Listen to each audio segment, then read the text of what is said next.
tema de hidrogeología.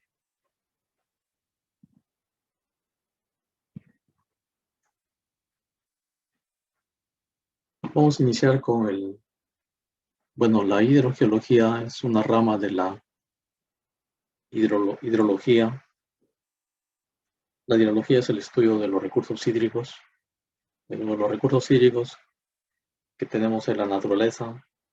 Vamos a ver, una parte está referida a los recursos hídricos superficiales, del cual se encarga la hidrología. Y hay otra rama de los recursos hídricos que son los recursos hídricos subterráneos, que por la envergadura, la complejidad, es otra especialidad y requiere que se estudie de manera separada de la hidrología. Tiene relación, eso sí tiene relación, pero la especialidad de hidrogeología requiere que se estudie aparte.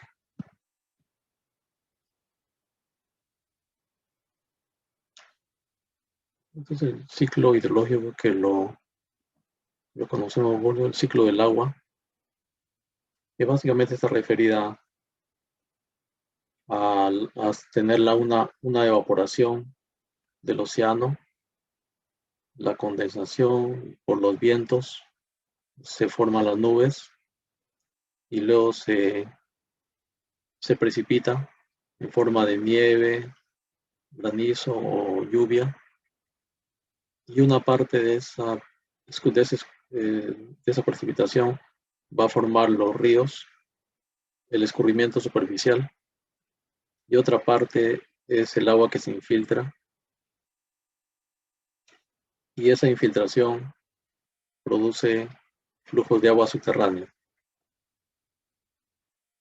Y hay flujo subsuperficial, o sea que aparece aguas abajo en forma de manantiales, y también hay otro flujo que se va a infiltrar y va a recargar los acuíferos, va a alimentar al acuífero de agua subterránea. Este ciclo del agua puede verse alterado por el tema del cambio climático, ¿no? El tema del cambio climático, sabemos de que los nevados se están derritiendo cada vez más se derriten los nevados. El cambio climático, ¿qué puede producir? También al elevarse la temperatura, puede producir mayor evaporación, y luego los vientos pueden orientar esas nubes hacia zonas donde puede descargar la lluvia.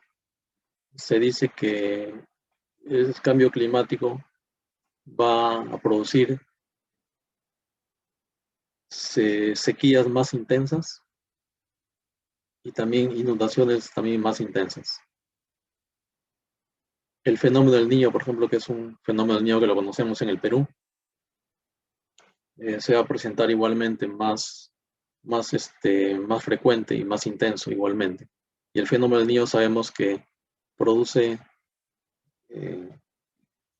intensas lluvias, inundaciones, pero también sequías. ¿Qué pasaría, por ejemplo? ¿Se puede alterar el cambio climático? ¿Se puede alterar el ciclo del agua? Hasta ahora se mantiene el ciclo del agua, ¿no? Funcionando, operando como un ciclo verdadero, ¿no? Con algunas modificaciones. ¿Qué pasaría? Por ejemplo, hay unas predicciones que dicen, ¿qué pasaría si debido a la contaminación del hombre, el mar, por ejemplo, se puede colocarse, se puede formar una capa impermeable debido a la contaminación? Y si forma una capa impermeable, entonces ya no habría evaporación. Y al no existir la evaporación, tampoco existiría la precipitación. El escurrimiento también disminuiría. Bueno, son teorías, son pronósticos de escenarios posibles que podrían presentarse siempre y cuando se se continúe con el tema de la emisión de los gases de efecto invernadero y con la contaminación.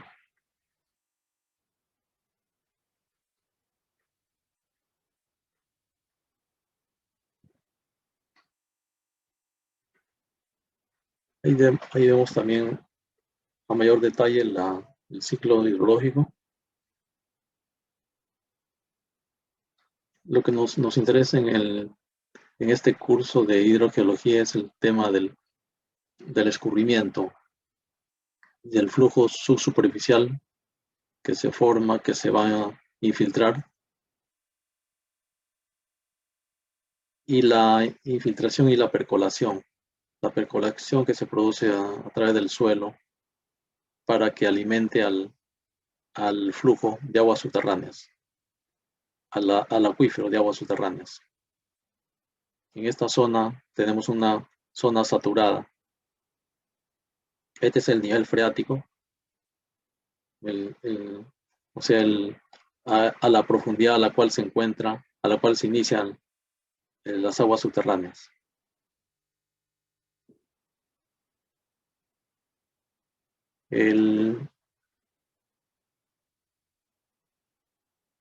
Las plantas, la zona del suelo y las plantas producen evapotranspiración. A diferencia de los cuerpos de agua que producen evaporación, las plantas y el suelo producen la transpiración. Produce la transpiración más la evaporación, lo que se conoce como la evapotranspiración. Y eso también alimenta al elevarse, eso también va a producir la formación de las nubes conjuntamente y va a alimentar la lluvia, la precipitación. En este tema de flujo subsuperficial, en esta capa subsuperficial, aguas abajo se va a presentar la presencia de los manantiales que afloran a la superficie. Mientras que debajo de este nivel freático, esta zona saturada, para tener el agua, para aprovechar el agua tendríamos que perforar un pozo de pozos de agua subterránea. Es decir, hacer una perforación aquí en el suelo y llegar a este nivel freático y profundizar un poco más para poder bombear el agua y elevarla al suelo. Solo de esa manera.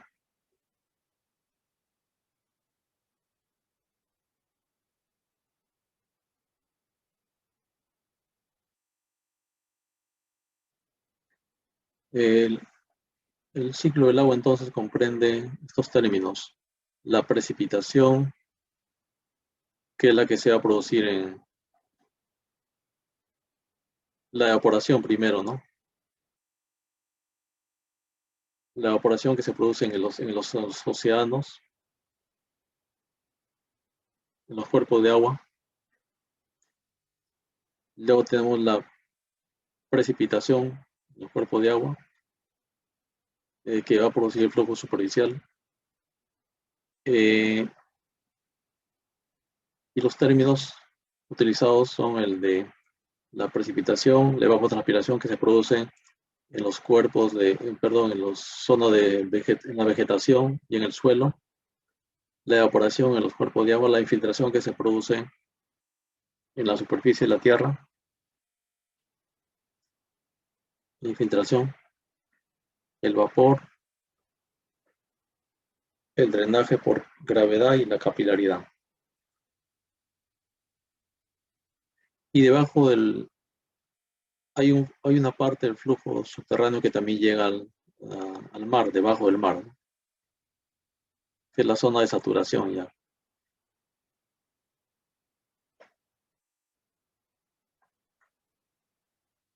Entonces tenemos acá los componentes del ciclo hidrológico, los principales componentes del ciclo hidrológico, que son la precipitación, la intersectación. La precipitación la conocemos. La precipitación puede ser en forma de nieve, granizo, lluvia. De diferentes formas puede ser la precipitación. La intersectación y retención superficial. La evapotranspiración que se produce en la zona en las zonas de cultivo y el suelo. Escorrentía superficial. No todo lo que llueve se produce escorrentía superficial, pero sin embargo eso depende del tipo de suelos también. Si el suelo es donde cae la lluvia, si el suelo es impermeable, puede ser que gran parte de la lluvia se forme escorrentía superficial. Mientras, y si no, una parte se va a infiltrar y otra parte va a formar escorrentía superficial. De ahí que también se conoce la precipitación, que no toda la precipitación va a formar la escorrentía, sino que de ahí se conoce también como una precipitación efectiva. Solamente la precipitación efectiva es la que va a, a producir escorrentía superficial. La infiltración que se produce en la zona no saturada, donde está la zona de evapotranspiración, suelos agrícolas, las zonas intermedias de ascenso capilar y la zona saturada que es del acuífero, donde se va a producir la recarga del acuífero.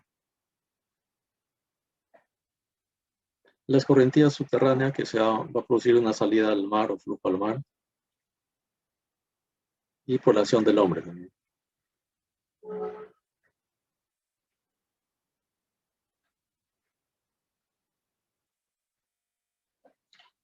Entonces aquí tenemos el agua subterránea en el ciclo hidrológico.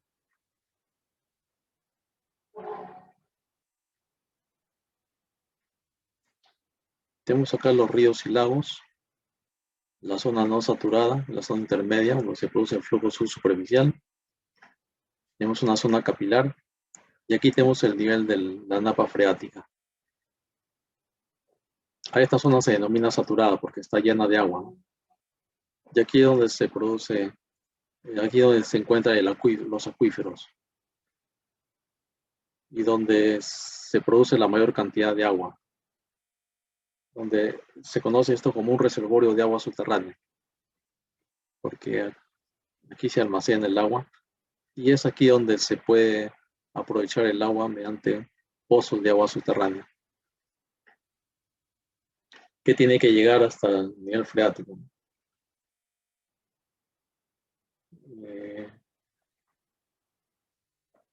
¿Cómo hacen algunos para hacer exploraciones de aguas subterráneas? ¿Cómo se hace?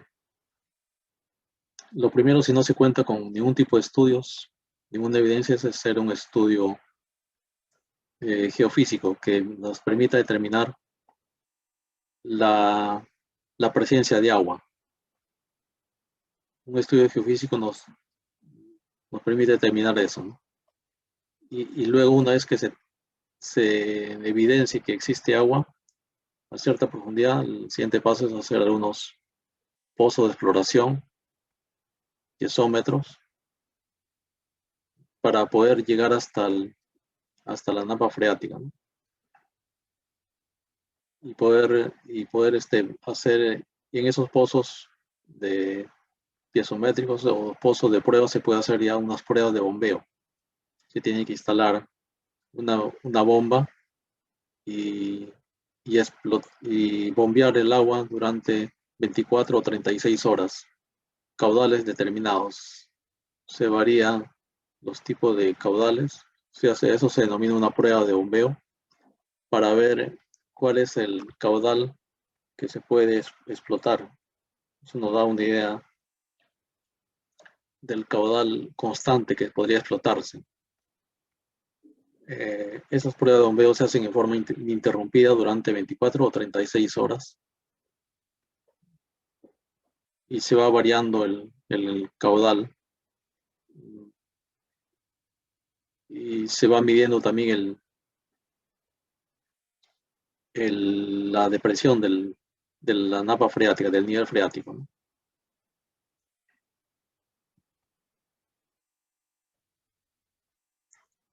Acá tenemos la disponibilidad de recursos hídricos en el Perú, en las tres vertientes geográficas que tenemos. La vertiente del Pacífico, que es todos los ríos, todas las cuencas que están ubicadas en la costa, que nacen en la cordillera de los Andes y que desembocan en el Océano Pacífico. Las cuencas de la vertiente del Amazonas, que forman el río Amazonas y desembocan en el Océano Atlántico. Y la vertiente del lago Titicaca. Son las tres vertientes principales. La disponibilidad hídrica superficial es de 1.765.323 millones de metros cúbicos en promedio, ¿no? La disponibilidad hídrica de aguas subterráneas. En la vertiente del Pacífico se ha identificado que existen 2.849 millones de metros cúbicos de agua subterránea. En la vertiente del Amazonas no se tiene información y en la vertiente del Titicaca tampoco.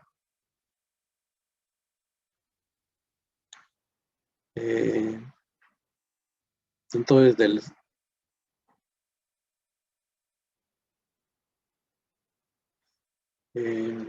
la distribución hídrica por la población. En la vertiente del Pacífico se encuentra la mayor cantidad de habitantes del Perú, ¿no?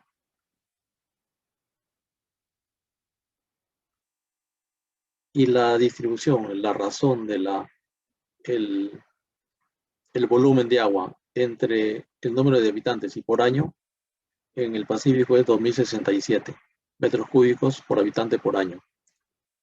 Es bajo, es el más bajo de las tres vertientes.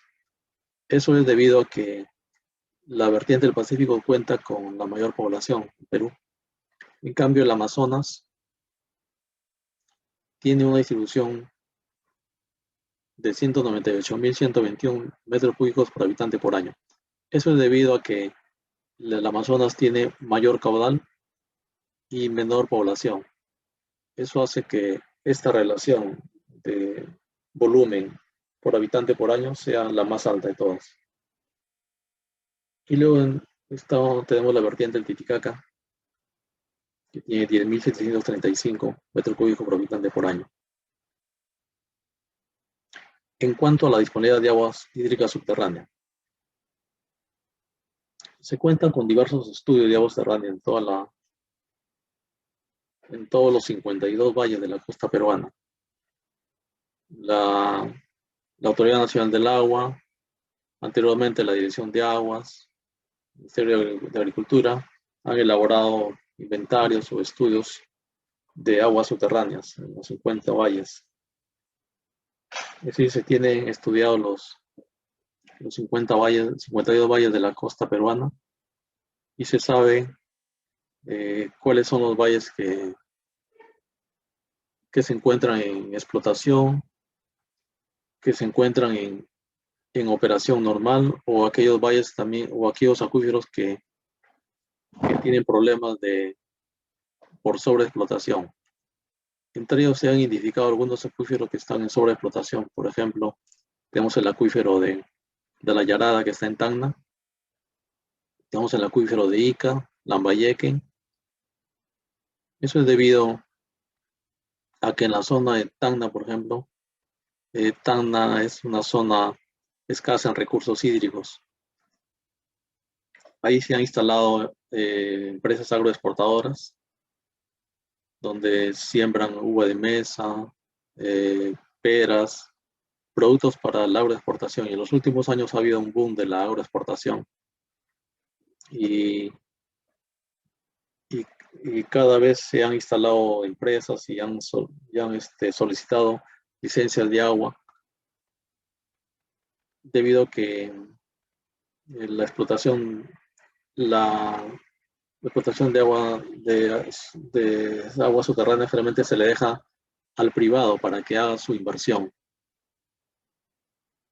Y sin embargo, en los últimos años se ha evidenciado que existe una disminución, un desnivel, disminución del nivel freático, y por otro lado la presencia de alguna cuña marina del mar que podría perjudicar, que podría contaminar el acuífero, porque si una cuña marina entra a un acuífero de agua dulce, eh, lo contamina, es decir, lo vuelve salado. Y, y si una parte del acuífero se vuelve salado, ya no sería rentable explotar agua subterránea de ese pozo, ¿no? Porque estaría con agua salada, porque se gastaría en operar una bomba para bombear el agua. Luego se tendría que asumir otro costo para tratar el agua salada. Entonces sería doble costo. Ya no resulta atractivo eh, tener un acuífero o un pozo contaminado con aguas saladas. De ahí que se tiene que hacer una gestión del agua subterránea adecuada, de tal manera de que se tenga un equilibrio en lo posible, porque de lo contrario, si se sigue explotando más de lo que ingresa, o sea, si la descarga de agua subterránea es mayor que la recarga, el acuífero va a seguir disminuyendo y se va a seguir poniendo en peligro el uso de las aguas tanto para la población actual, los agricultores actuales, como para la situación futura también. Un caso similar se produce en la ciudad de Ica, también en el Valle de Ica. Igualmente en Ica se han asentado empresas agroexportadoras que han comprado tierras y ellos mismos tenían que perforar sus pozos para encontrar el agua. Y el agua, generalmente agua dulce, de buena calidad. El agua subterránea generalmente se caracteriza por ser de buena calidad. Y lo bueno es de que ellos explotan el agua subterránea y luego utilizan el sistema de riego por goteo para el sembrío de uva de mesa o espárragos, como lo están haciendo ahora. Y entonces hacen un uso eficiente del agua. Como les cuesta explotar agua subterránea, entonces esa agua tienen que usarla adecuadamente. Y el agua la usan adecuadamente porque tienen su sistema de riego por goteo, donde utilizan el agua al mínimo, la aprovechan al máximo y no se desperdicia mucho el agua. Ese boom agroexportador eh, se ha, está viendo peligrar su situación, ¿no? Debido a que se está sobreexplotando el acuífero también, al igual que ocurre con el acuífero de la Yarada. Y para ello, pues, se tiene que tomar medidas, hacer gestión para ver cómo se soluciona este tema.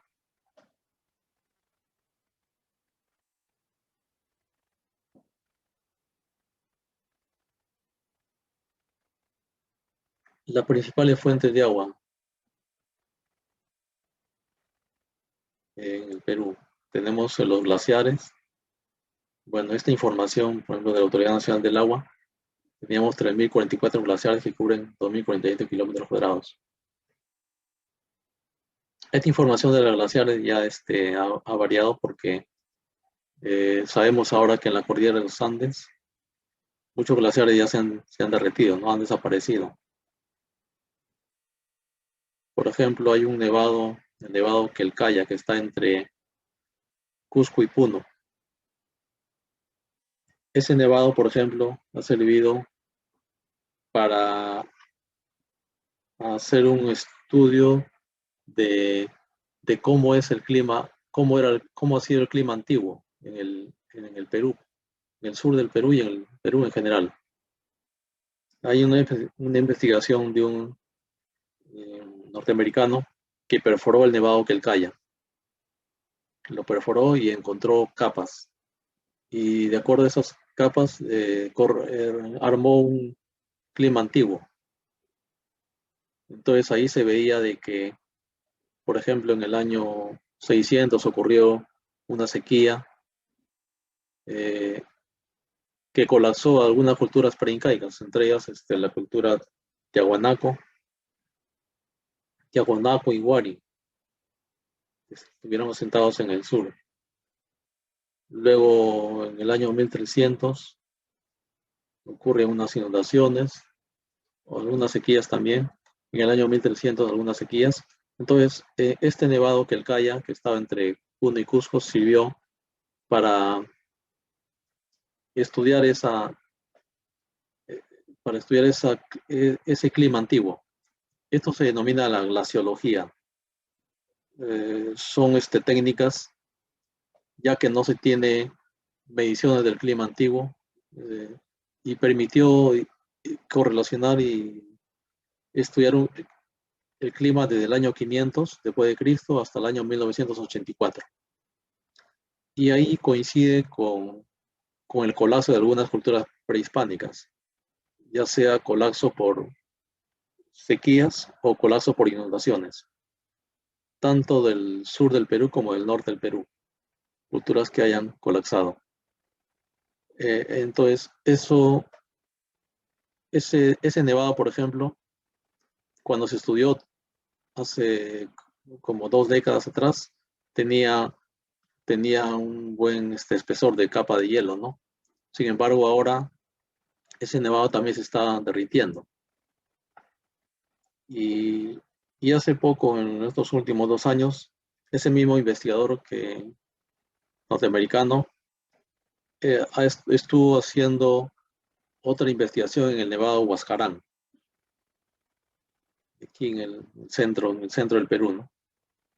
Igualmente para determinar cómo se ha comportado el clima, pero abarcar antes del año 500 después de Cristo. Todavía no tenemos conocimiento de cuáles son los resultados de esa investigación, pero, pero es una forma de investigar el clima antiguo. Esto se ha hecho de, a nivel internacional. Bueno, tenemos también lagos y lagunas.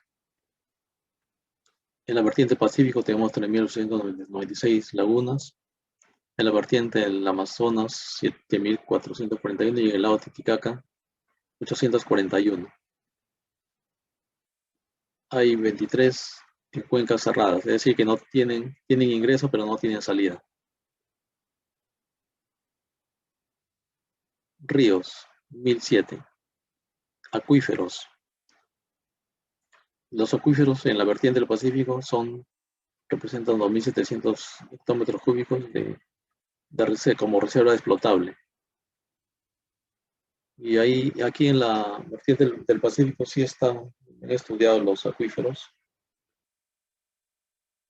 En la vertiente del Atlántico y el Titicaca más bien no existen estudios. Como en el Atlántico, por ejemplo, hay abundante agua, entonces, y hay poca población, entonces no hay necesidad por el momento de explotar el agua subterránea. En la vertiente del Titicaca, en el Titicaca sí tengo entendido que hay algunos eh, estudios de aguas subterráneas, pero creo que los estudios no están, son pocos los estudios que existen, ¿no? Pero sí existen pozos de agua subterránea en la vertiente del Titicaca.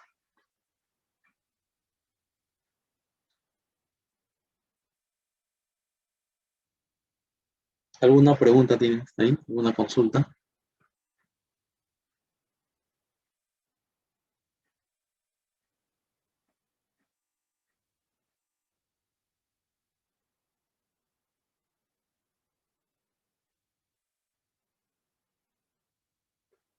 Bien, vamos a ver ahora lo que es hidráulica de acuíferos.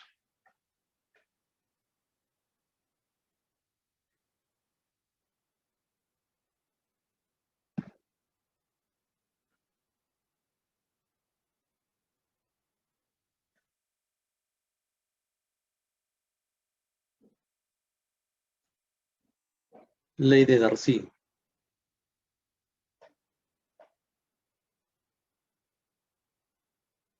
Consideraciones sobre el agua subterránea. El agua subterránea sigue la ley de Darcy. Darcy fue un investigador que investigó en laboratorio, eh, investigó el tema del flujo del agua subterránea. Se dice que el agua subterránea sigue la ley de Darcy, es decir, de mayor a menor potencial hidráulico, o sea, de mayor cota a menor cota.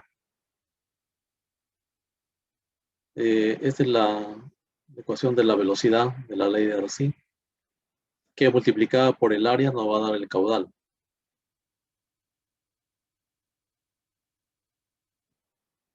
A mayor permeabilidad K, mayor caudal específico Q. A mayor permeabilidad, o sea, mientras más permeables sean acuíferos, mayor caudal.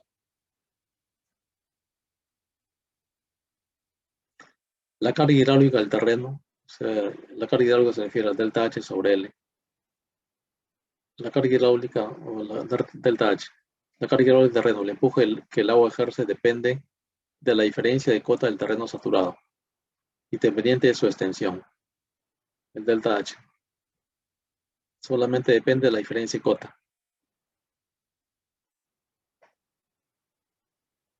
Y lógicamente el agua se mueve de mayor a menor potencial. De mayor cota a menor cota. Las propiedades geotécnicas de los materiales, como resistencia, cohesión, ángulo de rozamiento interno, generalmente empeoran en condiciones húmedas o saturadas. El agua por lo general tiene poder disolvente. Se dice que el agua es el mayor disolvente universal que existe, ¿no? Lo que puede permitir o favorecer la formación de vías preferenciales de entrada de agua, como agrandamiento de discontinuidades, creación de conductos, formación de cavernas, etc. Y sabemos eso, que el agua es el mayor disolvente. De tal manera que hay algunas aguas que pueden tener, al disolver el material del acuífero, puede tener algunas sustancias, ¿no?, que se encuentran en, en los análisis de agua. Pero hay otros acuíferos que son agua pura, que eso es debido a la roca. De repente la roca no es, no ha sido disuelta por el agua, entonces el agua no ha adquirido esa, esa sustancia.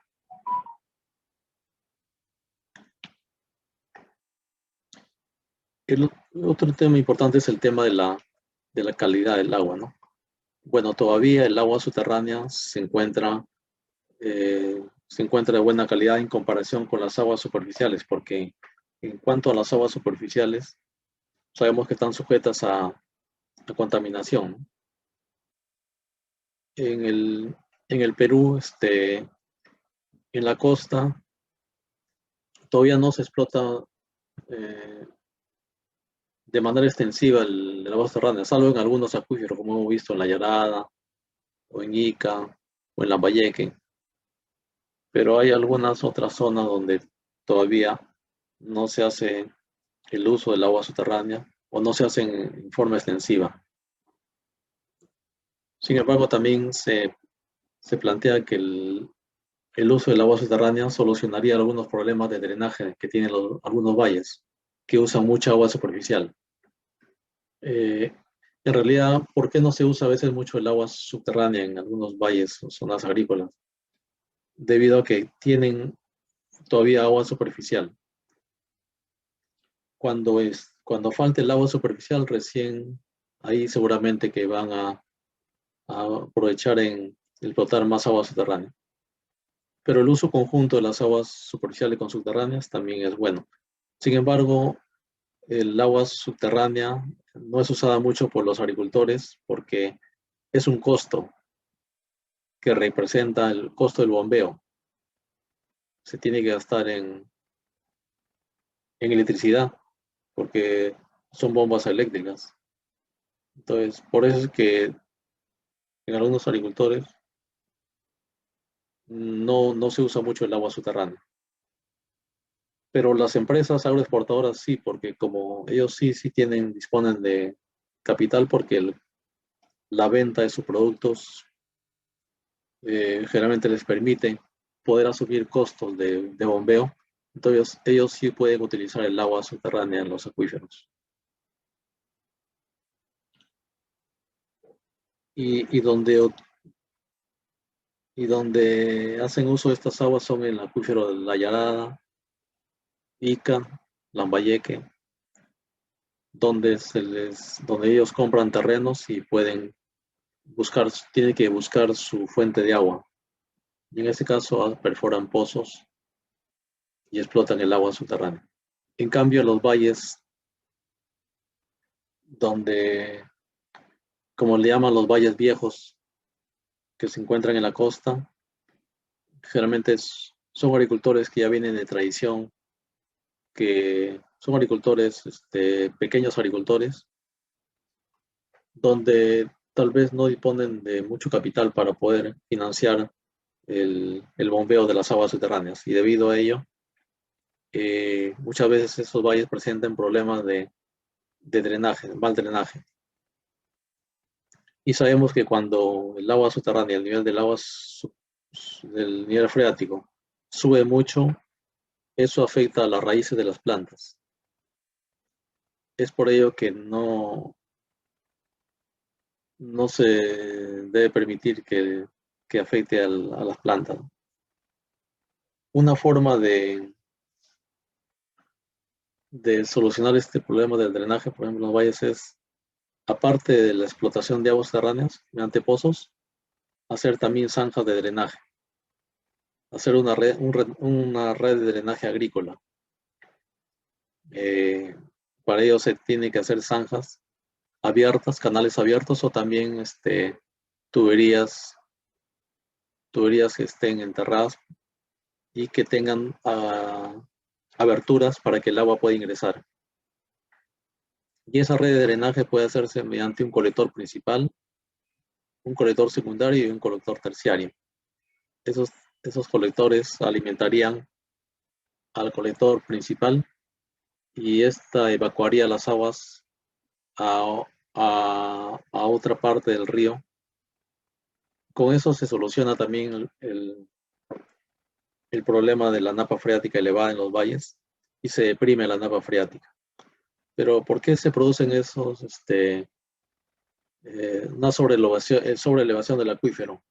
Generalmente en muchos valles se produce eso porque hay el río que utilizan es río por inundación o río por gravedad. Como tienen abundante agua superficial, entonces rían con mayor cantidad de agua, con un mayor volumen de lo que deberían utilizar. Y eso hace que se recargue el acuífero. Pero eso, por otro lado, es perjudicial a los cultivos.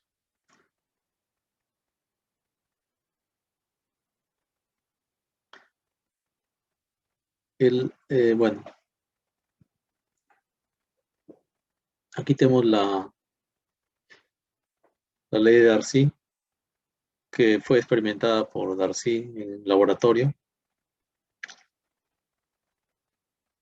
y que vimos que la fórmula, anteriormente vimos la fórmula de la velocidad y multiplicada por el área nos da el caudal. El caudal que se conduce de este punto de mayor potencial a este punto de menor potencial. Este es el desnivel. El desnivel de H, K es la permeabilidad, A es el área. El diferencial de H es H1, donde se muestra si tenemos acá un piezómetro, un nivel del agua, que es H1, que es el nivel de la referencia, H1, y el otro nivel es el H2. Aquí, aguas abajo, en esta longitud aguas abajo encontramos otro nivel, el H2. Entonces, el delta H es ese, H1 menos H2. dividido entre la longitud L, la longitud donde están ubicados los dos piezómetros, o los dos tubos.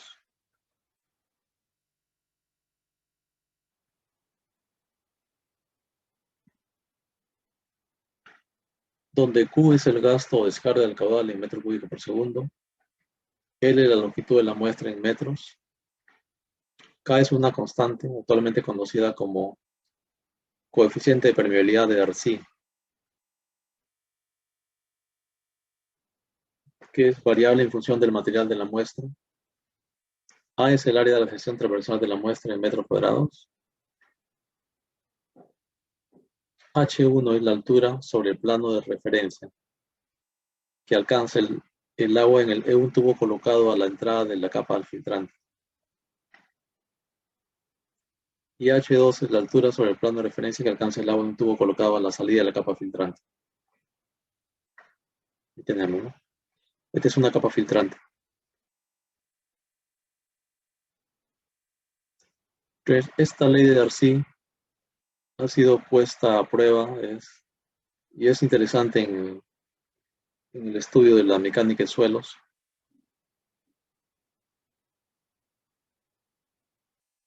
Ha sido puesto a prueba su funcionamiento para diversos tipos de suelos.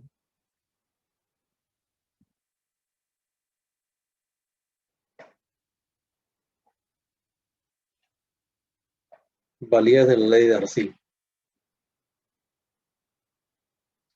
La ley de Darcy es válida en un medio saturado, continuo, homogéneo y isótropo, y cuando las fuerzas iniciales son despreciables.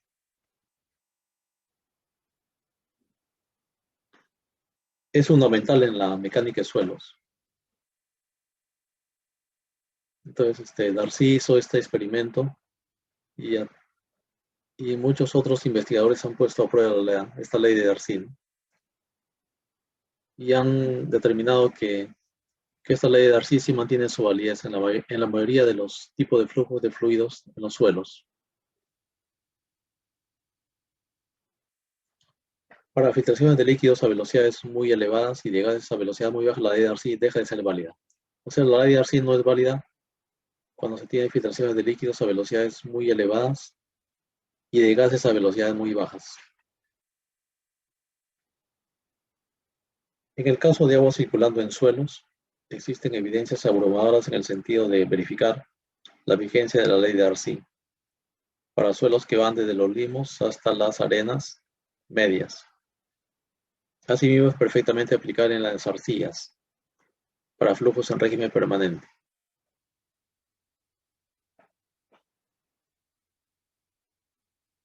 Y para suelos de mayor permeabilidad que la arena media,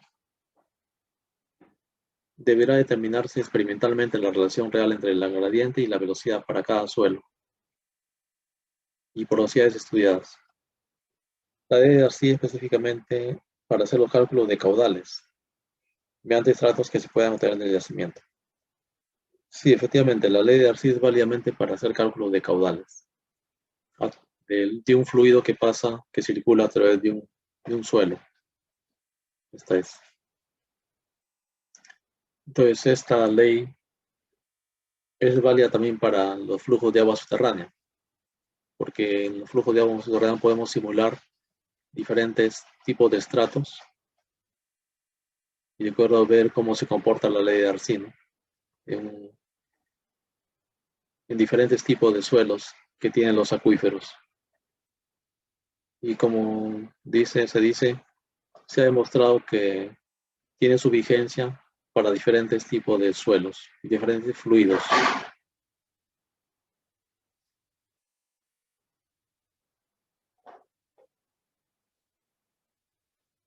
A ver, ¿tiene alguna consulta o pregunta?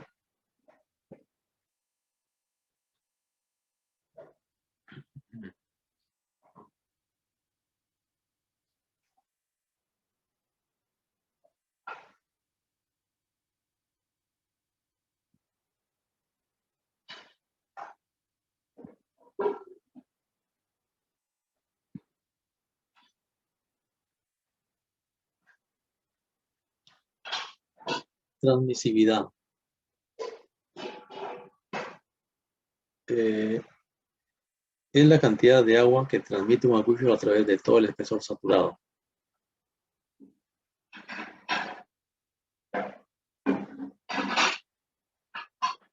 Es una unidad de superficie por unidad de tiempo. Depende de la permeabilidad y depende del espesor del acuífero. Entonces, K es la permeabilidad y B es el espesor del acuífero. La permeabilidad, la transmisibilidad se representa en metros cuadrados por día.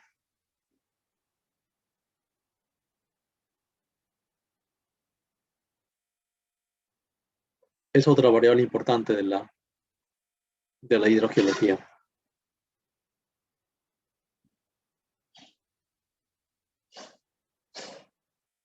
Coeficiente de almacenamiento S.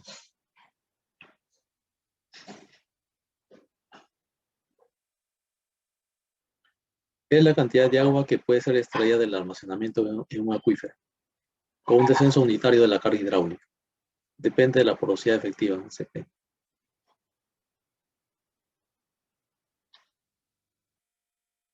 Bueno, ahí tenemos para el acuífero libre, para un acuífero cautivo.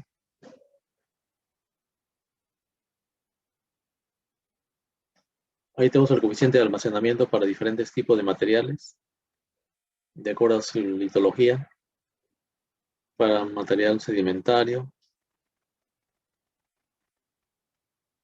para arenisca, limos consolidados, arena, grava, limo, arcilla, caliza.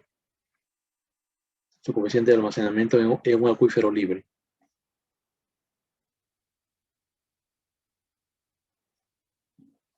En un depósito eólico y en lo que es roca.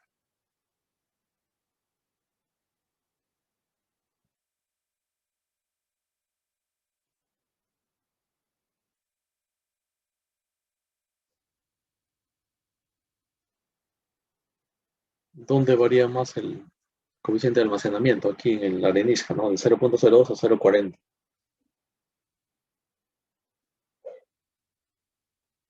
¿Dónde es menor? En la roca, en litologías mixtas. O acá también variada, roca variada. Es bastante bajo el coeficiente de almacenamiento.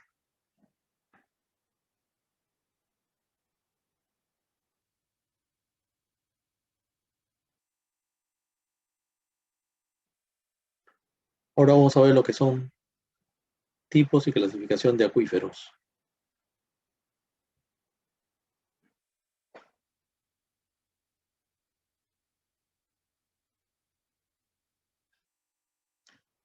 Eh,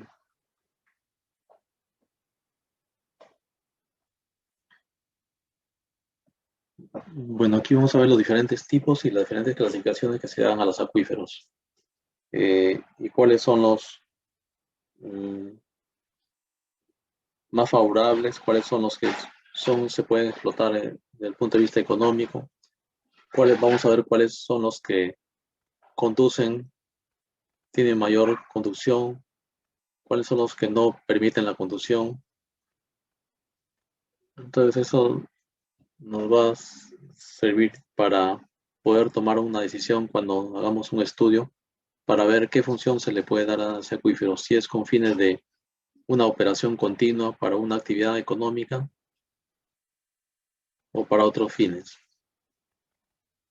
Para una actividad económica como la agricultura, una industria o la minería, pues, se entiende que se tiene que tener un acuífero libre, un acuífero que, que garantice un volumen de agua adecuado para una operación continua. Se tiene que cuantificar el volumen del acuífero y hacer la simulación, el modelamiento del acuífero para, para simular diferentes caudales de explotación y ver cómo se comporta el acuífero. Se simula las profundidades de los pozos y se simula también los caudales de explotación. Ahora hay bastante facilidad para hacer modelamientos.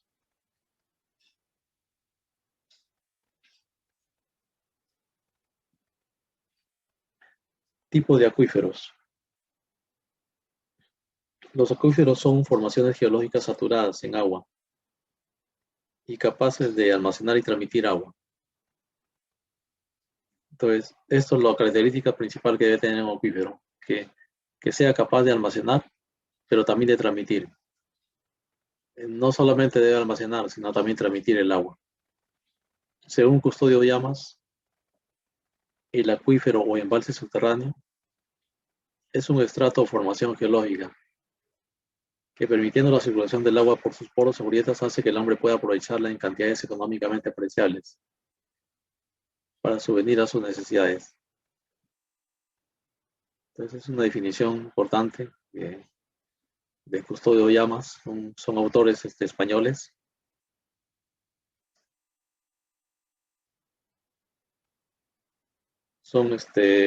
Es un libro conocido de Custodio Llamas, hidrogeología o hidrología subterránea, así se denomina, uno de los libros más completos en cuanto al tema de las aguas subterráneas.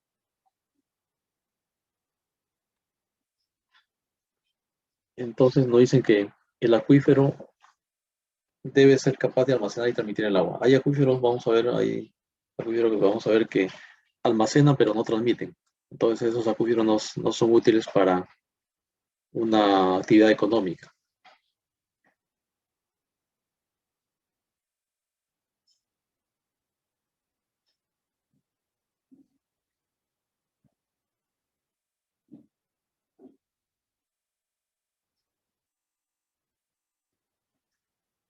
Formaciones geológicas según su capacidad para almacenar y transmitir agua.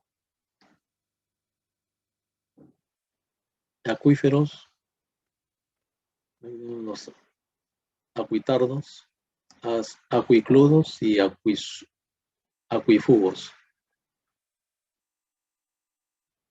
Eh, Significa agua que lleva, el acuitardo es agua que retarda, el acuicludo es agua cerrar y acuífugo es agua huir. Estas son las formaciones geológicas de baja o muy baja permeabilidad. Y aquí tenemos los tipos de formación hidrogeológica: el acuífero, acuitardo, acuicludo, acuífugo. Como ejemplo del acuífero tenemos las formaciones aluviales como gravas y arenas, formaciones calizas y karstificadas.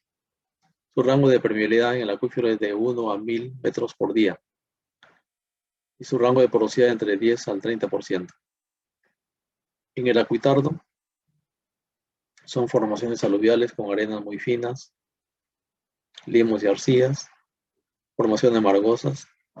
Su permeabilidad está entre 0.1 a 0.01 metros por día.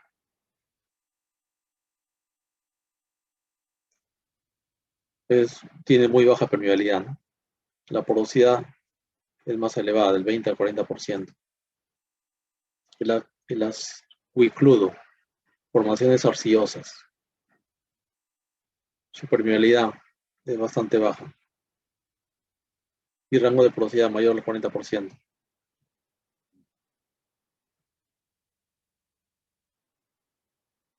Esta es una formación casi impermeable, ¿no? Porque su permeabilidad es bastante baja, ¿no? Es casi impermeable. Y eso tiene sustento porque son formaciones arcillosas. Luego tenemos el acuífugo, que son las rocas ígneas y metamórficas sanas, formaciones carbonatadas, sin fusilación y calcificación. Su rango de permeabilidad es menor a 10 a la 6. Menores a 10 a la 6 metros por día. Su rango de porosidad menor a 0.1%.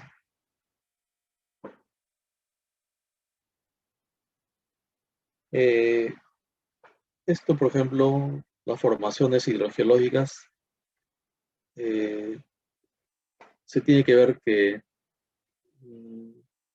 no solamente sirve para una actividad económica. Por ejemplo, cuando tenemos una construcción de una obra hidráulica, tenemos que saber sobre qué acuíferos o sobre qué formación hidrogeológica nos estamos asentando. Por ejemplo, si se quiere extraer agua subterránea en forma permanente durante 30 años de operación continua, por ejemplo, para una actividad económica, para agricultura, industria o minería, tenemos que elegir, lógicamente, un acuífero, ¿no? Identificar un acuífero que nos permita explotar un volumen de agua subterránea adecuado durante 30 años. Pero si, por ejemplo, si tenemos una represa que se asienta sobre un río, una represa que nos sirve para almacenar agua, que queremos que se almacene el agua y queremos que no haya mucha filtración. Pero ¿qué pasa si debajo de su cauce de esa represa hay una formación hidrogeológica que, que tiene una alta permeabilidad, o sea, que transmite donde hay filtración de agua, ¿no? En ese caso, no nos conviene, ¿no? Entonces, generalmente cuando se hace un estudio de una presa, se estudia la hidrogeología del fondo, de la cimentación de esa presa. Si encontramos una cimentación o un acuífero que es impermeable, como estas, por ejemplo, como las acuicludo, que son arcillas, formaciones arcillosas, estaría bien, ¿no? Porque no permitiría la circulación del agua por debajo de la presa. Pero si no, tenemos que buscar otras soluciones. Es ahí que en el estudio de una presa, generalmente las presas no se ubican generalmente, su cimentación no es una cimentación impermeable. Generalmente son permeables las cimentaciones. Entonces, ¿qué se hace en ese caso? Lo que se hace es eh, inyectar una membrana, una capa subterránea con lechada de cemento una membrana impermeabilizante, una capa impermeabilizante debajo de la cimentación de la presa, que nos permita impermeabilizar la cimentación para que el agua subterránea no circule por ahí, o en todo caso circule y tenga un mayor recorrido hacia aguas abajo. Ese tratamiento que se hace de la cimentación de una presa, generalmente se recomienda que sea de una profundidad igual a la altura de la presa. Esa es como primera opción que se recomienda esa. Es decir, si una presa tiene 20 metros de altura, por ejemplo, se recomienda que la cimentación se le inyecte, se le impermeabilice 20 metros en su profundidad en la cimentación. Pero no siempre es así, porque eso va a depender del estudio geotécnico que se tenga de la roca, hasta dónde es la roca impermeable, hasta dónde es impermeable la roca. Entonces, de manera que el geólogo va a tener que dar la recomendación hasta qué profundidad se debe impermeabilizar la roca, la cimentación. Puede ser que sea mayor de 20 metros, puede ser que sea el doble, 40. Entonces, lo que se busca cuando se impermeabiliza la cimentación es que de una presa de que el recorrido del agua esté lo más alejado posible de la base de la presa. Porque sabemos que si hay agua debajo de la presa, eso va a generar presiones. Y esa presión puede hacer colapsar a la presa. Entonces, lo que se busca es de que no haya flujo de agua debajo de una presa. Se debe evitar la presencia de agua. Y para eso se tiene que estudiar esa formación hidrogeológica, se tiene que estudiar cuál es su permeabilidad de esa formación hidrogeológica. Y inyectar, impermeabilizarlo hasta llegar a una impermeabilidad adecuada que que ya no sea peligro para la cimentación de la presa, para la base de la presa. Eso se hace generalmente en todo tipo de presas. Siempre se busca eso, porque toda presa que está ubicada principalmente las presas que están ubicadas en el cauce de un río, siempre se presenta el tema de la hidrogeología. Entonces, ahí hay una aplicación de la hidrogeología en lo que es la construcción de una presa.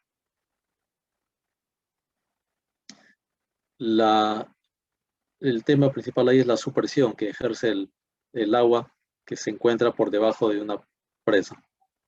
Entonces, en ese caso no vamos a aprovechar el agua, no queremos extraerle el agua, lo que queremos es alejar el agua, alejarla de la zona de la base de la presa. Y por eso, al hacer una pantalla impermeable subterránea, lo que estamos haciendo es alejar el agua, que tenga un mayor recorrido. Y luego cuando se aflora ya cerca de la superficie el agua, eh, pueda salir ya más abajo de la presa.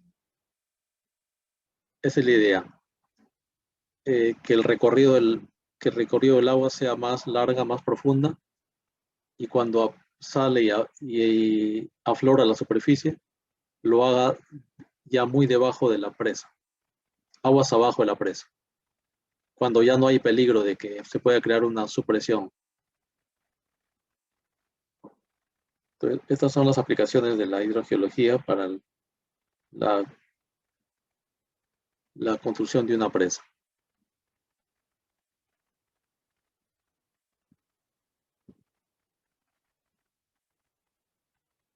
Tipos de acuíferos desde el punto de vista hidráulico.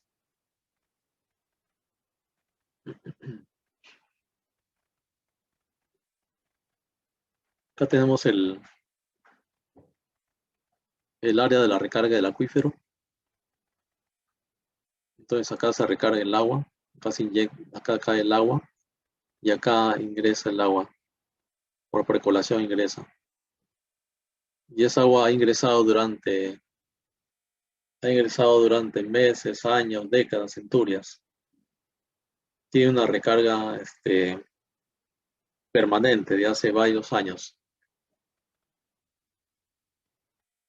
Eso es la diferencia que tiene un acuífero, que es un reservorio de aguas subterráneas, que tiene una recarga de décadas, centurias de años.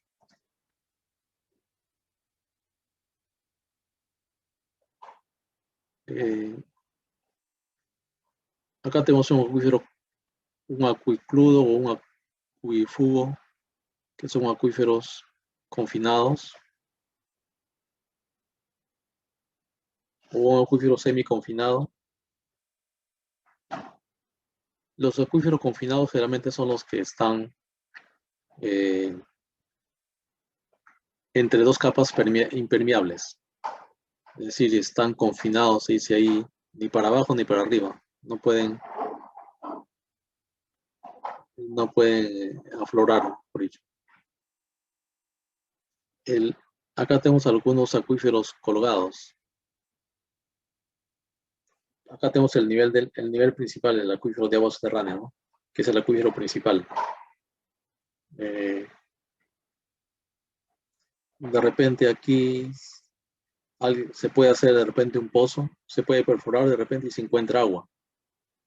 Y se puede pensar que estamos en el acuífero, pero no es así. Para llegar al acuífero tenemos que profundizar un poco más. Entonces, esta agua se va a terminar en un determinado tiempo, ¿no? Porque tiene un volumen pequeño en comparación al volumen del acuífero. El almacenamiento de agua acá se tiene que determinar también de acuerdo a la geometría de este acuífero, ¿no? Pero lógicamente en cuanto a volumen de agua va a ser mucho menor que el del acuífero libre principal. Los acuíferos colgados a veces producen manantiales, ¿no? Salida de agua mediante manantiales. Eh, y otros acuíferos colgados que no tienen salida.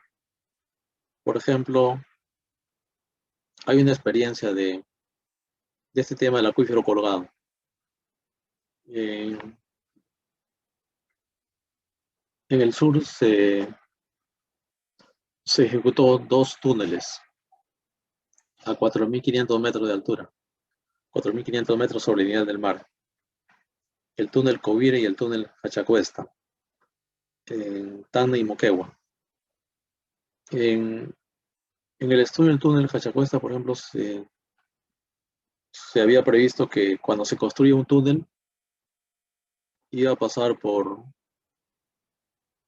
un acuífero colgado, tal vez. Y se determinó de que se iba a presentar un caudal de 100 litros por segundo. Y, y solamente se consideró ese monto, ese costo de bombeo, ¿no? Para ese caudal de 100 litros por segundo. Pero luego cuando se construyó el túnel, eh, apareció un caudal mayor por ambas bocas. Se estaba construyendo la boca de entrada y la boca de salida. Se estaba construyendo desde la entrada, si avanzaba hacia la salida, y de la salida si avanzaba hacia la entrada. Entonces se estaba ejecutando por ambos frentes, entrada y salida. Tanto a la entrada como a la salida, tanto a la entrada como a la salida se producía un caudal importante. En el caso de la entrada tenían que bombear el agua. En el caso de la salida, como era por gravedad, la pendiente permitía que salga el agua, ¿no? En el caso de la entrada, se tenía que bombear. ¿Y cuánto se bombeaba? A veces llegaba hasta los 500 litros por segundo. En la boca de entrada se tenía que bombear ese caudal, porque, porque el túnel atravesaba un acuífero colgado. Entonces, se llegó a bombear ese caudal, o sea, de 100 litros que se había considerado inicialmente en el estudio. En la práctica, en la realidad, se logró bombear 500 litros por segundo, o sea, casi 5 veces más de lo que se había considerado. Y en la boca de salida, el agua salía por gravedad. Cuando se juntaron los dos frentes, cuando se unió el túnel, ya el agua ya no salía por bombeo, ¿no? Ya salía todo por gravedad. Se juntaron los 500 litros de aquí, van los 500 litros de acá de la salida, y salía 1 metro cúbico por segundo. Entonces llegó a salir hasta 1 metro cúbico por segundo. Pero ese caudal que salía de 1 metro cúbico por segundo no es permanente. Como este es un acuífero colgado, entonces el volumen, el caudal ha ido disminuyendo. Les hablo de en el año 1995, 96, que salía ese caudal. 95. Y luego ahora en la actualidad, el caudal que sale por el túnel, caudal de filtración que sale es 300 litros por segundo. Entonces noten la gran diferencia de que al perforar el túnel se ha drenado todo el agua del acuífero colgado. Se ha ido drenando. Y ahora ese acuífero colgado, el nivel de ese acuífero colgado ha ido disminuyendo. Y ahora se mantiene durante varios años en el 300 litros por segundo. Bueno, se mantiene en ese caudal. Es permanente. Ya varios años que se mantiene en 300 litros por segundo. Entonces, como ven,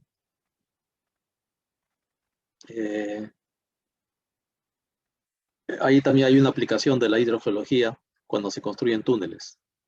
Es importante investigar a fondo el acuífero de agua subterránea, especialmente en las zonas altoandinas, donde se presenta el inicio de una cuenca, por ejemplo, como ha ocurrido en el caso del túnel de Hachacuesta, que el túnel de Hachacuesta justo está dividido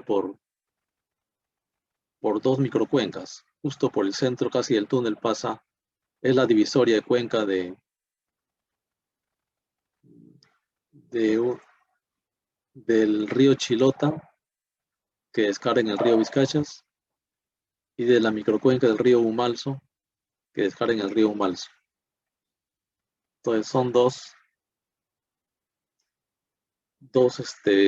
afluentes, dos microcuencas.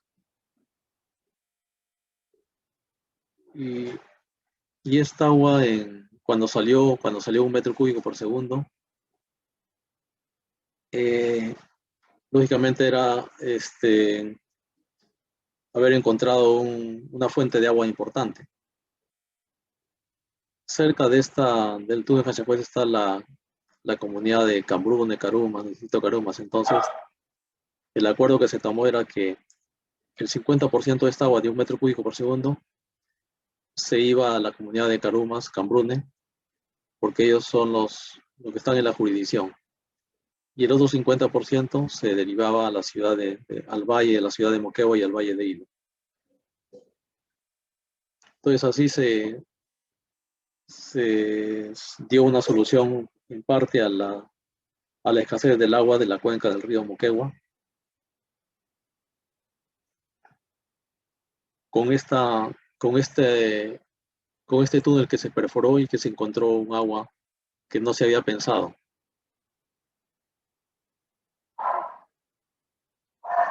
Para ese momento que estaba en construcción el túnel y que no llegaban todavía las aguas del embalse Pastor Grande, fue una solución para paliar un poco la escasez del agua. Bueno, en la actualidad ya la cuenca de Moquegua cuenta con las aguas del embalse Pastor Grande, ya se trabasa el agua. Pero aquí en el túnel de Cachacuesta sigue saliendo ese caudal de 300 litros por segundo de forma permanente. Entonces, como ven, una aplicación importante cuando se vaya a hacer túneles, también es importante si están ubicados en la cabecera de una cuenca, en la zona altoandina, donde generalmente hay presencia, donde hay lluvia, donde hay recarga del acuífero. Entonces es importante hacer un estudio hidrogeológico para ver cuando el túnel atraviesa este acuífero colgado, qué cantidad de agua podría drenar, ¿no?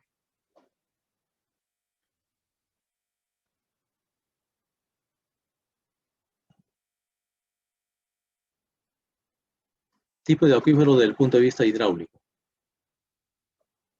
El acuífero subestimado freático libre es aquel que se encuentra una superficie libre y real de agua encerrada en contacto con el aire y la presión atmosférica, por lo que su presión es en realidad igual a la presión atmosférica. No tienen una capa de materiales impermeables encima de ellas.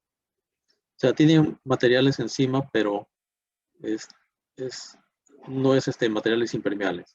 Son materiales permeables. De tal manera que el agua que se encuentra aquí en este acuífero se denomina acuífero libre. Acá hay una zona parcialmente saturada y acá sí está totalmente saturado. Este es el acuífero. Pero estos son materiales no existen materiales impermeables en la zona. Entonces se dice que este acuífero está en contacto con la atmósfera. Su presión es igual a la presión atmosférica.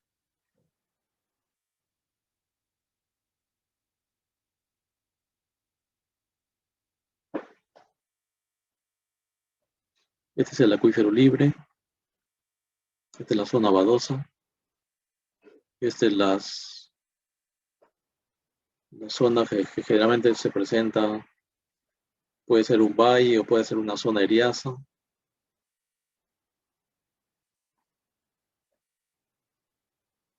El nivel freático.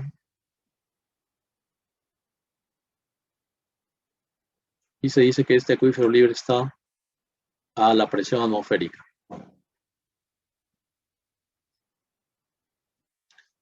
Tipo de acuífero desde el punto de vista hidráulico. Acuífero libre. El agua capilar contiene sales disueltas. Estos son los poros del acuífero, ¿no?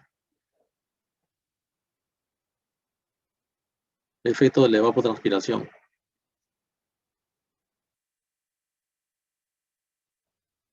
Cuando hay vegetación, cultivos, se produce eso. El agua va a evaporar y va a transpirar. Se van a formar costras salinas. Lo mismo en el acuífero libre. Cuando haya un aumento en la recarga, debido al agua de regadío, el agua de río, cuando se riega por gravedad, o sea, por inundación. Por ejemplo, ahí se produce este tema de salinización del suelo. Y una manera de evitar la salinización del suelo, como les indiqué, era hacer drenaje, hacer drenes para disminuir el nivel freático. O en todo caso, también controlar el regadío también. Utilizar el sistema de riego por presurizado, que son los riegos por aspersión y riego por goteo. Con eso se controla también el nivel freático. O lo otro es hacer los drenes, ¿no? O perforar pozos de agua subterránea para bajar el nivel freático y con eso solucionar este tema de la salinización de suelos. Pero mientras se continúe el riego por gravedad, va a seguir este problema de la salinización de los suelos.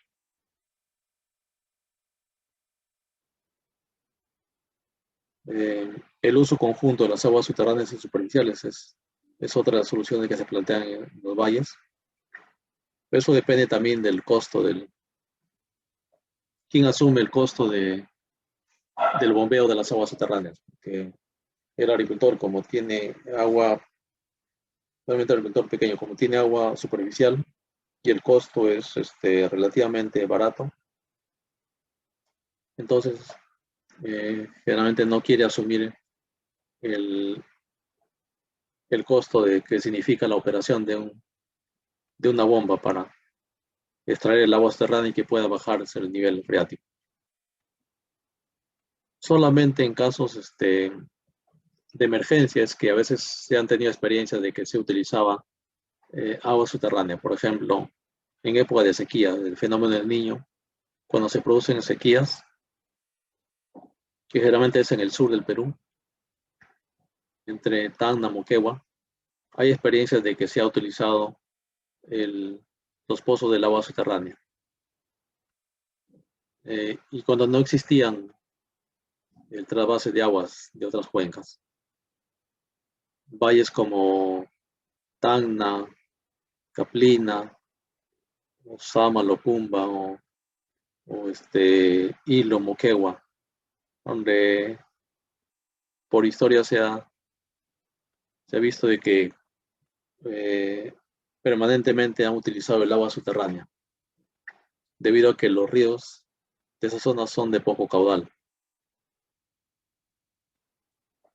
Pero que ahora cuando tienen agua superficial ya han dejado de usar el agua subterránea. Entonces el nivel freático ha empezado a subir nuevamente. Antes de repente tenían un mejor uso, el nivel freático no estaba tan elevado, no perjudicaba las raíces de las plantas. Y ahora cuando tienen exceso de agua superficial, se les está presentando ese problema.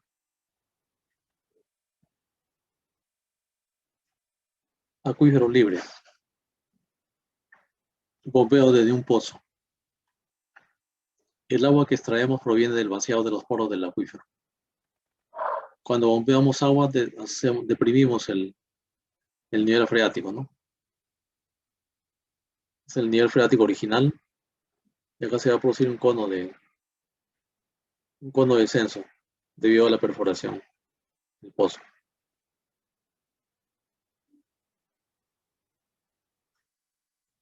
Acá tenemos otro pozo. Estamos en un acuífero libre. Este es el nivel freático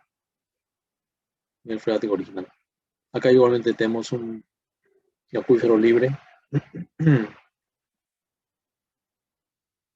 Un bombeo de agua de un pozo. Acá tenemos el suelo, la bomba, nivel freático original. el río y el río que recarga el acuífero. Y aquí el cono de descenso.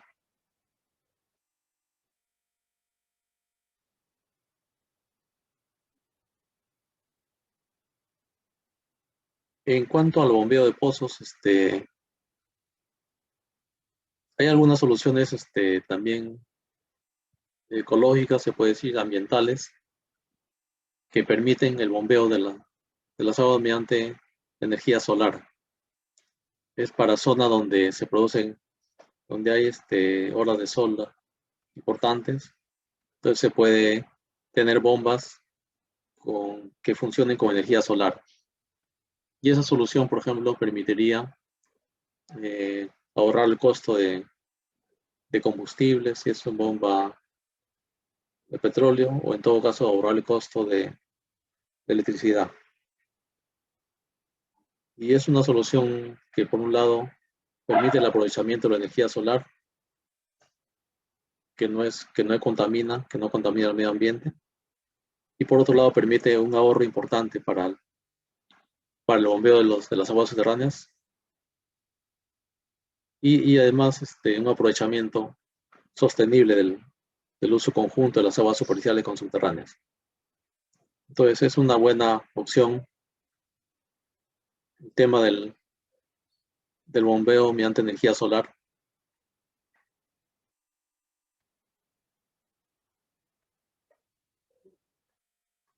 Y eso, por ejemplo, sería una buena solución, el, sobre todo para los valles que están, donde existen eh, un minifundio, hay agricultores pequeños que no disponen de los medios para poder eh, pagar un costo de operación de una bomba a petróleo o electricidad.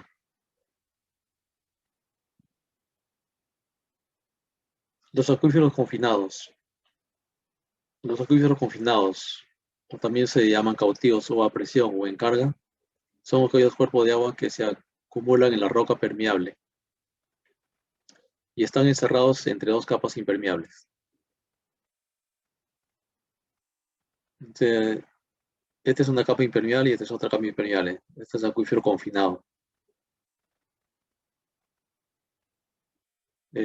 Para explotar agua subterránea aquí se requiere que el pozo atraviese este acuífero, esta zona impermeable, y llegue hasta donde está el acuífero confinado, y ahí recién podría explotar, ¿no? Cuando se, cuando se perfora aquí un pozo, cuando se hace un pozo artesiano urgente, es cuando se perfora y se introduce un pozo, un tubo, hasta la zona del acuífero confinado, entonces ahí el agua va a salir a presión.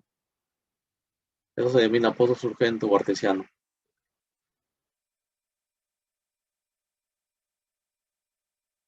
Este es el acuífero libre. Si pongo un tubo, mi nivel piezométrico sería este.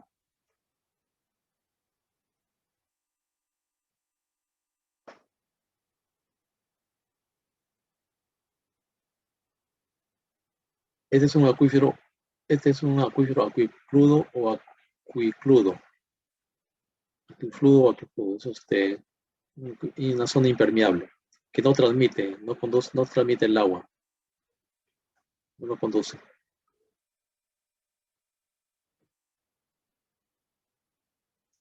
Tipo de acuífero desde el punto de vista hidráulico, acuífero confinado. Aquí tenemos el acuífero confinado, la zona impermeable.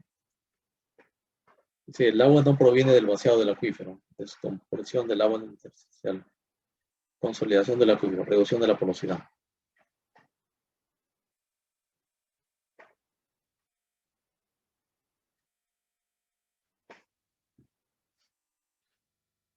Aquí se produce un bombeo en este acuífero confinado.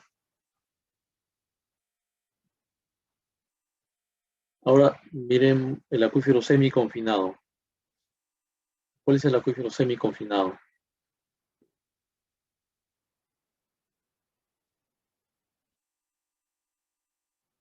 Tenemos el acuífero que ocurre cuando el estrato del suelo que lo cubre tiene significativamente menos permeabilidad que el acuífero en sí, pero no es impermeable, permitiendo que ocurra la descarga y recarga a través de ese estrato. Ya, este es un acuífero semiconfinado porque el estrato que lo cubre tiene menos permeabilidad que el propio acuífero.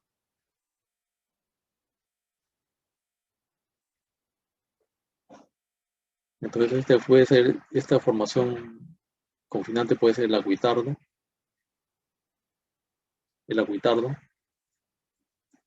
que tiene que tiene menos permeabilidad que el acuífero en sí.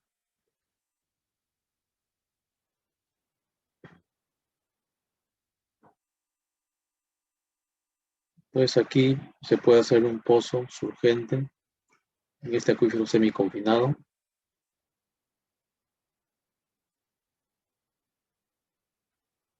Y aquí la lluvia recarga al acuífero semiconfinado.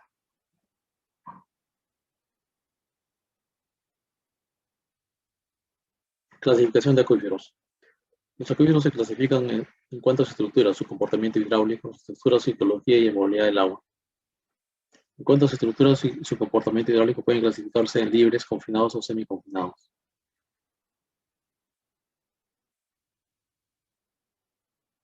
Y también vamos a ver la que son el acuitardo.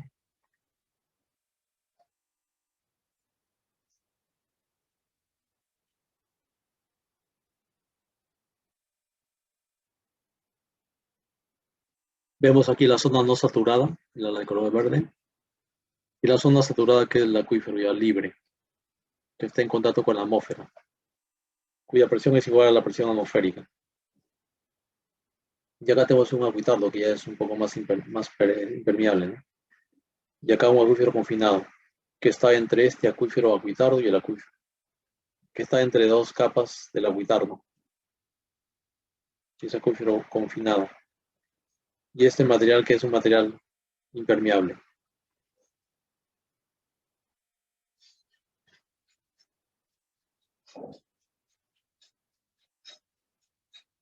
Clasificación según la movilidad del agua.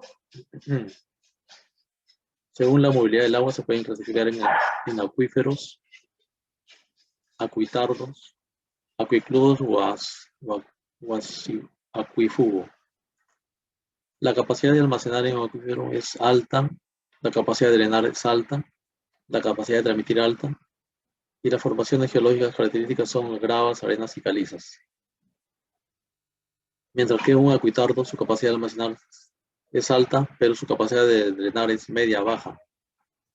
Su capacidad de transmitir es baja. Está conformado por los arenas, limosas y arciosas. El acuicludo, que es su capacidad de almacenar es alta, pero su capacidad de drenar es media-baja y su capacidad de transmitir es nula. La forman las arcillas.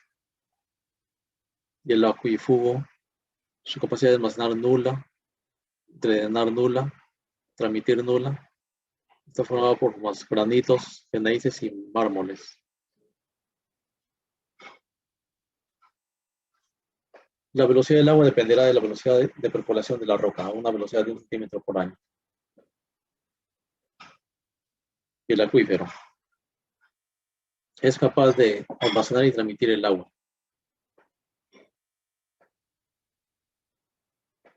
Es una formación con capacidad de drenaje alta y se puede aprovechar económicamente, o sea, sirve para las actividades, para agricultura, industria, minería, para una explotación a varios años, a largo plazo. Está formado por gravas, arenas y macizo rocoso muy fracturado. Aquí vemos el acuífero libre.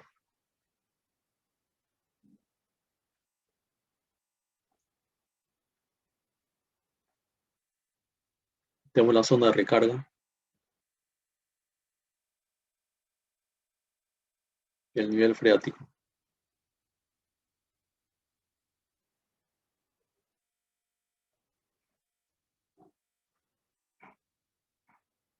Luego tenemos el acuitardo. El acuitardo es capaz de almacenar el agua en cantidades muy importantes, pero la transmite con dificultad. Si bien es cierto, almacena, pero no la transmite con dificultad y normalmente no se puede aprovechar económicamente. Está formado por limos, arenas, limosas, arcillosas, rocas compactas con alteración y o fracturación. Ahí vemos la formación rocosa, la formación geológica de este acuífero, acuitardo, que si bien es cierto almacena el agua, pero no la transmite, la transmite con mucha dificultad.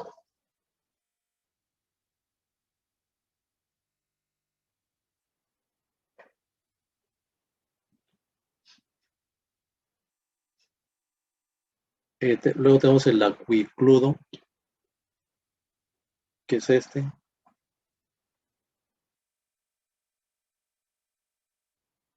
Puede almacenar el agua en grandes cantidades. Aquí puede almacenar el agua, pero no tiene posibilidad de transmitirla. No la transmite el agua. No se puede aprovechar tampoco. Y dentro de estos dos, dentro de este acuífero acuicludo y dentro del acuicludo tenemos el acuífero confinado. Un acuífero confinado. Confinado entre estos dos materiales que son casi impermeables.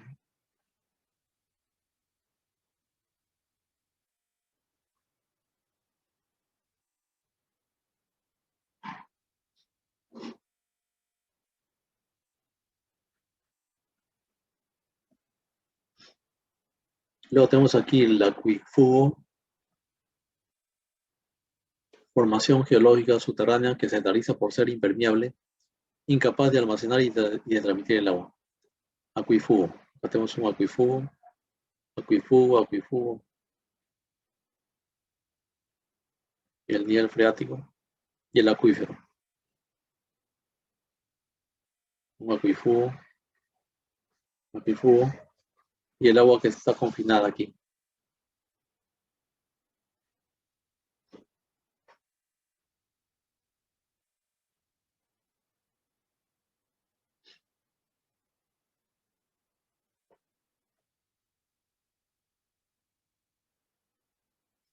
Parámetros hidrogeológicos. La porosidad total es la relación entre el volumen de los espacios ocupados por el aire y el agua y el volumen total. Es la suma de la porosidad eficaz y la retención específica. Porosidad eficaz es ME. Es la relación entre el volumen de agua libre liberada por la acción de la gravedad y el volumen total. Es una parte de la porosidad total. Las reservas útiles de un acuífero están condicionadas por la porosidad eficaz. También se denomina producción específica.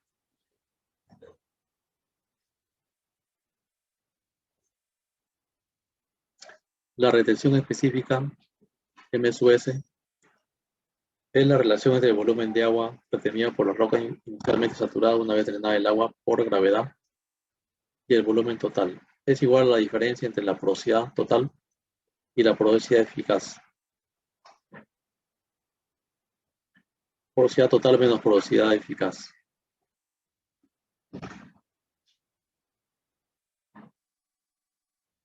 Algunos valores de la porosidad eficaz se presentan en esta tabla de Custodio Llamas. Valores máximos de la porosidad, valores mínimos y valores medios de la porosidad.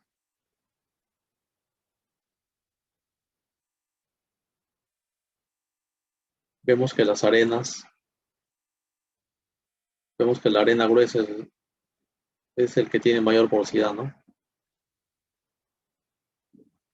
Máxima porosidad. Las arenas, gruesa, arena con grava, gravas finas, son los materiales que tienen más porosidad. La que tiene menos porosidad es la arcilla.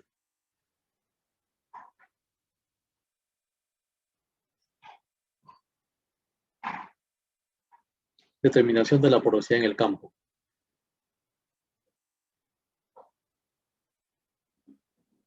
Como se dice que la determinación de la porosidad en el campo el método es más eficaz, más fiable que lo obtenido en el laboratorio, por los siguientes motivos: de que se obtienen unos valores medios de este parámetro para grandes áreas, muchos kilómetros cuadrados y con notable espesor vertical. Se efectúan en condiciones y con la estructura original del terreno, sin variarla en absoluto. Son repetibles y verificables más de una vez, puesto que no destruyen la muestra. No se destruyen la muestra. Algunos parámetros hidrogeológicos de la porosidad.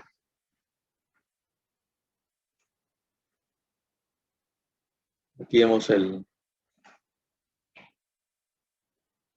tamaño medio de las partículas para arcilla, limbo, arena, grava, polos.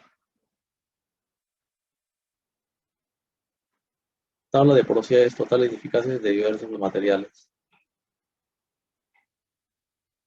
De acuerdo a la fuente de Custodio y Llamas. La permeabilidad. La permeabilidad es el caudal que pasa o atraviesa una sección vertical unitaria del acuífero bajo un gradiente de unidad y una temperatura dada. O sea, es término de unidades de caudal entre área, ¿no? Unidad de caudal es metro cúbico, puede ser por el tiempo, metro cúbico por segundo, entre unidad diaria, entre metro cuadrado. Y se simplifica como metros sobre tiempo, metros por segundo.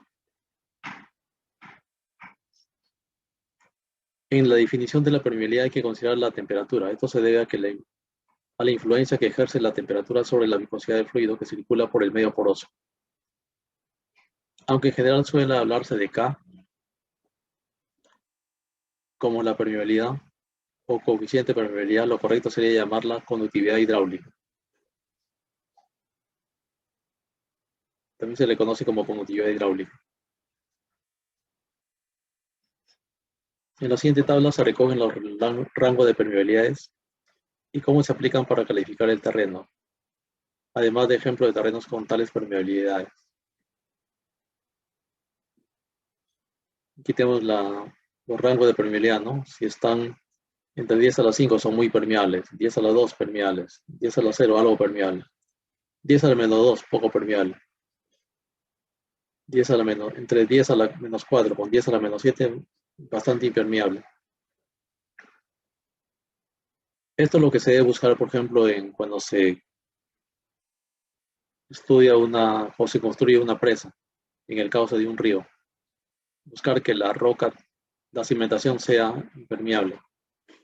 Pero si naturalmente no se consigue, lo que se debe hacer es inyectar una pantalla impermeable en el cauce. Y inyectando esa pantalla impermeable se va a conseguir impermeabilizar la cimentación.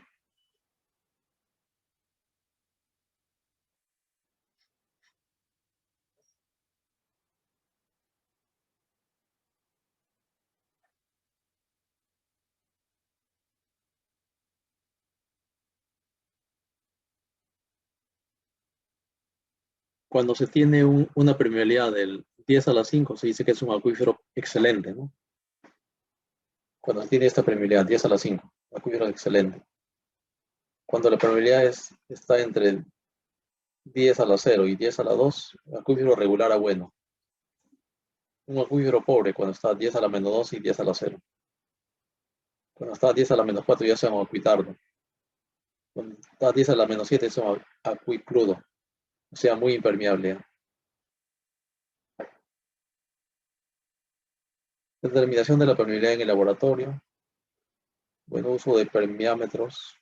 Laboratorio. Determinación de la permeabilidad en el campo. Se utilizan ensayos de bombeo controlados. Se bombea el agua en el subsuelo.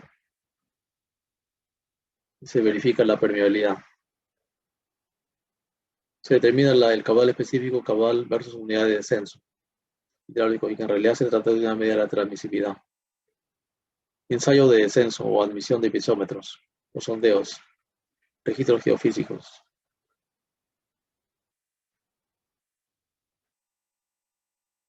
Son los valores de la permeabilidad de diferentes materiales.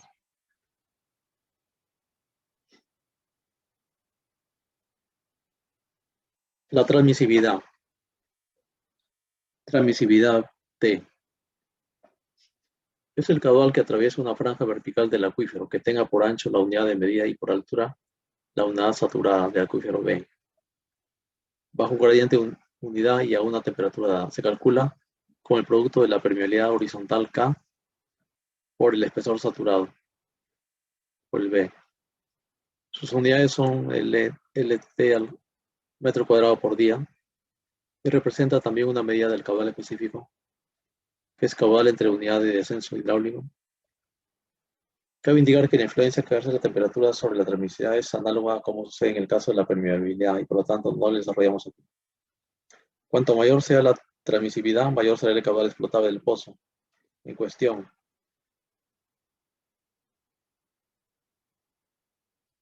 Mayor permeabilidad y o mayor espesor susceptible de ser abatido, disminuido o bajado.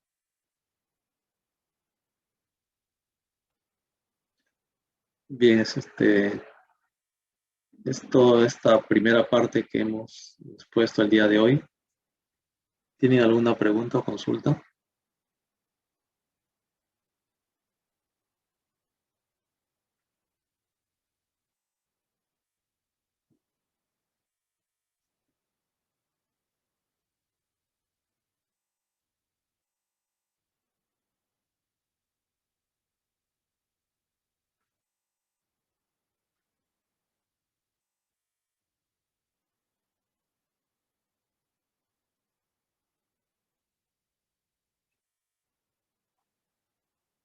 ¿Tienen alguna pregunta o consulta?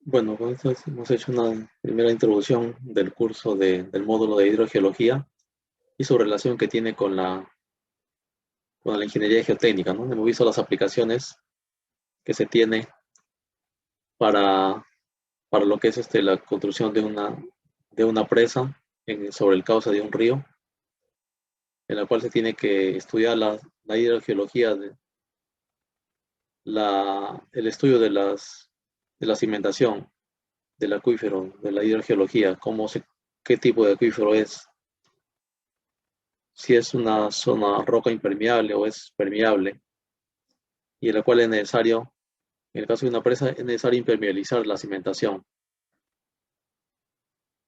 para evitar las fuerzas de la supresión, que el agua presione hacia aguas arriba de la presa y pueda colapsarla. Y al hacer una cimentación impermeable, lo que se consigue es de que se alargar el recorrido del agua y que salga debajo de la presa. Y en el caso de túneles, también hemos visto los túneles que están ubicados en zonas altoandinas al inicio de las cuencas, generalmente que donde se producen, donde pueden existir acuíferos colgados, que tienen un volumen de agua importante y que cuando se construye el túnel, cuando se atraviesa ese acuífero colgado con un túnel, se va a producir la presencia de agua, que por un lado se tiene que bombear para para extraer ese excedente de agua.